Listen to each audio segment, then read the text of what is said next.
पाठ्य पुस्तक का अर्थ। पाठ्य पुस्तक के बारे में हम पढ़ते हैं, पहले इसकी मीनिंग देखते हैं। किसी विषय ज्ञान को जब एक स्थान पर पुस्तक के रूप में संगठित ढंग से प्रस्तुत किया जाता है तो उसे पाठ्य पुस्तक की संज्ञा दी जाती है। देखते हैं इसका अर्थ।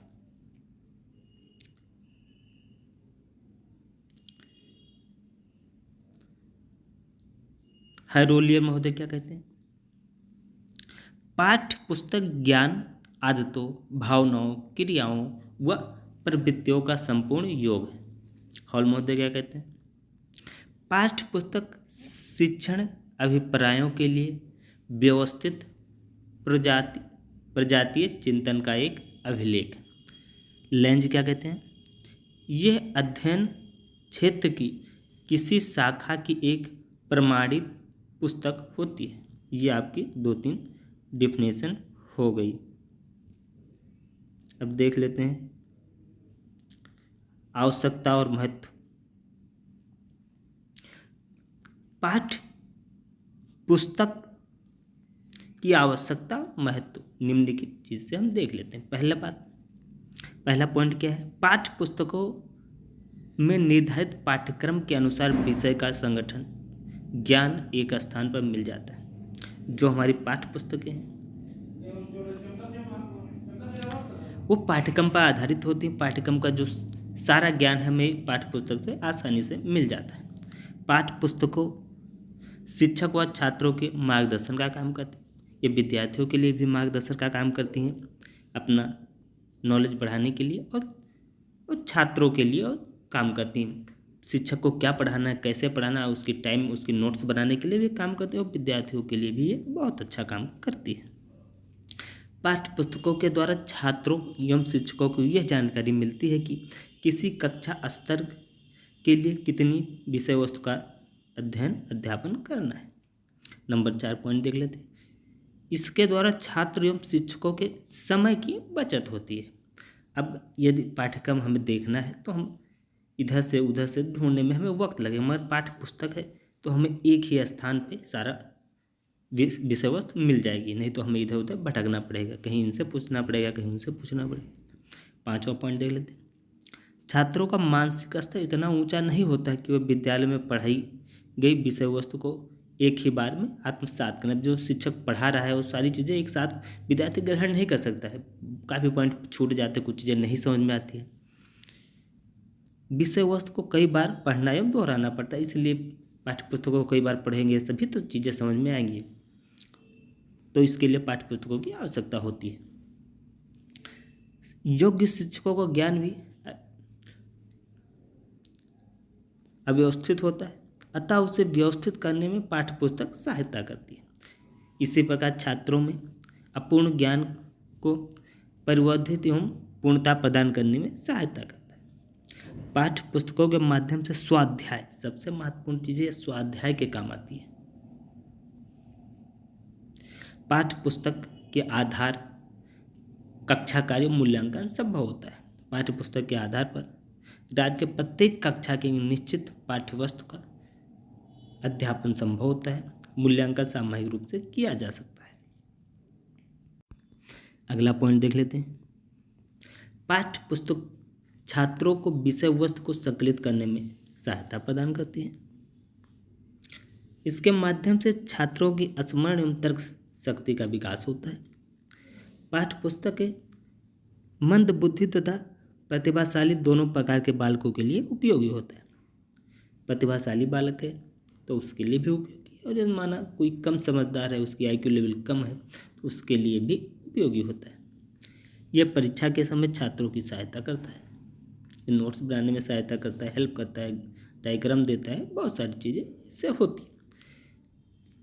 पाठ्य पुस्तकें शिक्षक को कक्षा स्तर के अनुसार शिक्षण कार्य कराने का बोध कराती है कि किस स्तर पर क्या चीज़ें शिक्षण पढ़ाएगा। पाठ्य पुस्तकों में विषय वस्तु को तार्किक ढंग से प्रस्तुत किया जाता है, जिससे छात्रों को विषय वस्तु सरलता से समझ में आती है। पाठ्य पुस्तक कक्षा शिक्षण की अनेक कमियों को दूर करता है। तो ये आपकी हो गई। अब देख लें पाठ्य पुस्तकों के प्रकार, कितने प्रकार की पुस्तकें होती हैं। तो सामान्य पुस्तकों में 3 वर्ग में विभाजित किया गया है। नंबर 1,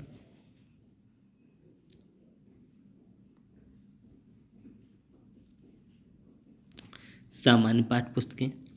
ये पुस्तकें किसी विशेष पर सामान्य अध्ययन की दृष्टि से लिखी जाती हैं। इनमें किसी निर्धारित पाठ्यक्रम को आधार नहीं बनाया जाता है तथा प्रकरणों को विषय सामग्री की उपलब्धता एवं उपयोगिता की दृष्टि से विस्तार प्रदान किया जाता है। ये पुस्तकें विशेष रुचि वाले विद्वानों द्वारा लिखी जाती हैं। ये पुस्तकें शिक्षक एवं विद्यार्थियों के लिए सहायक पुस्तकों का कार्य करती हैं। इनका प्रयोग उच्चतर माध्यमिक कक्षाओं या उससे ऊपर की कक्षाओं में किया जाता है। दूसरा देख लेते हैं, पाठ्यक्रम पर आधारित पुस्तकें। इस प्रकार की पाठ्य पुस्तकें किसी निश्चित पाठ्यक्रम के आधार पर किसी निश्चित कक्षा स्तर के लिए लिखी जाती हैं। यद्यपि इन पुस्तकों का विस्तार क्षेत्र सीमित होता है, परंतु विद्यार्थियों के लिए बहुत उपयोगी होती है क्योंकि ये पाठ्यक्रम के सीधे जुड़ी होती हैं। इन पाठ्य पुस्तकों के निर्माण में शिक्षक उद्देश्यों को विशेष महत्व दिया जाता है। विद्यार्थियों में इन्हीं पुस्तकों को सर्वाधिक प्रचलन है। इस प्रकार की पुस्तकें सभी कक्षाओं में प्रयुक्त होती हैं। जैसे किसी यूनिवर्सिटी के लिए कोई बुक चलाई जा रही है तो जैसे लखनऊ यूनिवर्सिटी है, लखनऊ यूनिवर्सिटी के अनुसार यदि कोई उसके पाठ्यक्रम के अनुसार यदि कोई बुक लिखी जाती है तो वो उसी के यूनिवर्सिटी के पाठ्यक्रम के आधार पे होगी। तो ऐसे ऐसे किसी कक्षा, जैसे कक्षा 8 का बुक कोई है तो कक्षा 8 का जो पाठ्यक्रम है उसी के अनुसार वो चीज़, अब कुछ उसमें एक्स्ट्रा चीज़ खोजेंगे तो वो नहीं मिलेगी। वो सिर्फ उन्हीं पाठ्यक्रमों को कवर करेगी जो उस कक्षा के लिए है या उस यूनिवर्सिटी का पाठ्यक्रम है। अब संदर्भ पुस्तकें देखते हैं क्या है। ये विशेष प्रकार की पुस्तकें होती हैं तथा इनमें विस्तृत ज्ञान का समावेश होता है। इसमें तथ्य, प्रत्ययों, सूत्रों, घटनाओं आदि की व्यवस्था गहनता से होती है। अब इसकी विशेषताएं देख लेते हैं। पहली, विषय वस्तु का प्रस्तुतिकरण बालकों के मानसिक स्तर के अनुरूप होता है।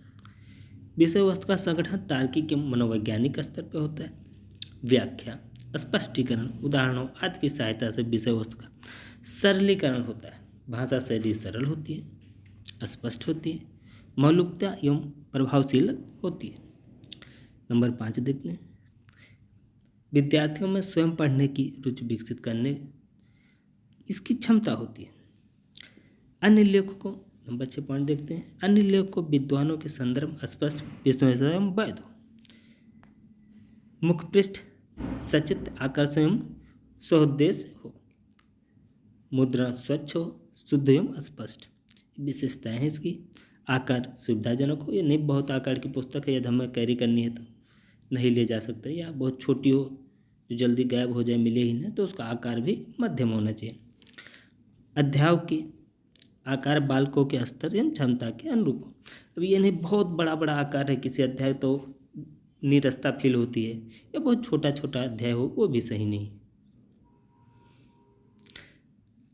विषय वस्तु का प्रस्तुतिगत शिक्षण उद्देश्य एवं मूल्यों के अनुरूप होना चाहिए। विषय वस्तु से संबंधित आधुनिकतम घटनाओं, तथ्यों एवं समस्याओं पर बल देना चाहिए। अब उदाहरण दिए जा रहे हैं 1950, 40 या बहुत पुराने, तो वो उदाहरण उतना अच्छा नहीं माना जाएगा। जो आज की परिस्थिति के लिए उदाहरण दिए जाते हैं वो बेहतर रहेगा, बच्चों को समझ में आएगा। जैसे गांव का बच्चा है, उसको पुस्तक बहुत हाईटेक उदाहरण देंगे तो उसको उतना बेहतर से समझ नहीं आएगा। अब उसको उसके आसपास का उदाहरण होना चाहिए। विषय वस्तु के अनुरूप चित्रों, मानचित्रों, रेखाचित्रों आदि का प्रस्तुतिकरण। विषय वस्तु में चित्रों का प्रयोग है, अच्छा बात है। चित्रों से चीज़ें जल्दी मानचित्रों या रेखाचित्रों से प्रस्तुतिकरण अच्छा होता है। विषय सूची जो होती है वो होनी चाहिए। जैसे हमें कोई टॉपिक खोजना है तो ये पुस्तक में विषय सूची ही नहीं है तो उसे खोजने में बहुत दिक्कत होगी।